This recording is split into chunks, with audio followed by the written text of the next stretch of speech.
শ্রমিক ঘাটতি মেটাতে 2025 সালে 1,81,000 শ্রমিক নেয়ার প্রক্রিয়া শুরু করেছে ইতালি সরকার। তবে ঝুঁকিপূর্ণ দেশের তালিকায় নাম থাকায় ভিসা পাওয়া নিয়ে শঙ্কায় রয়েছে ইতালিতে যেতে ইচ্ছুক অনেক বাংলাদেশি, পাকিস্তানি ও শ্রীলঙ্কানরা। বিগত বছরগুলোতেও বাংলাদেশে অবস্থিত ইতালিয়ান দূতাবাসে পাসপোর্ট আটকে পড়া সহ ভিসা জটিলতার ঘটনা ঘটেছে। এইসব জটিলতা নিরসনে ইতিমধ্যেই ইতালির বিভিন্ন মন্ত্রণালয় এবং সংশ্লিষ্টদের সঙ্গে কাজ শুরু করার দাবি জানিয়েছে রোমে থাকা বাংলাদেশ দূতাবাস।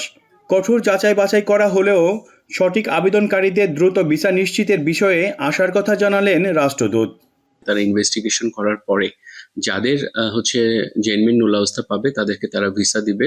তো আমরা এই জন্য তাদের উপরে আমরা তাদের কাছে রিকোয়েস্ট করি যেন তারা পাসপোর্টগুলো যেন তারা দ্রুততার সাথে ডিসপোজ করে দেয়। আমাদের জানা মতে কয়েকজন গেছে এবং সামনেও হয়তো আরো কিছু লোকজন যাবে, যাতে তারা দ্রুততার সাথে পাসপোর্টের ইস্যুটা যেন ডিসপোজ করতে পারে।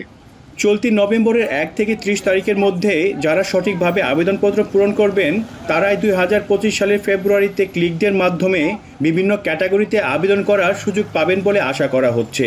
এর মধ্য দিয়ে দালাল চক্রের প্রভাব কিছুটা কমার পাশাপাশি দেশের সুনাম বাড়বে বলে প্রত্যাশা সংশ্লিষ্টদের। গতি বাড়বে রেমিটেন্স প্রবাহেও। মনিরুজ্জামান মনির, এখন ইতালি।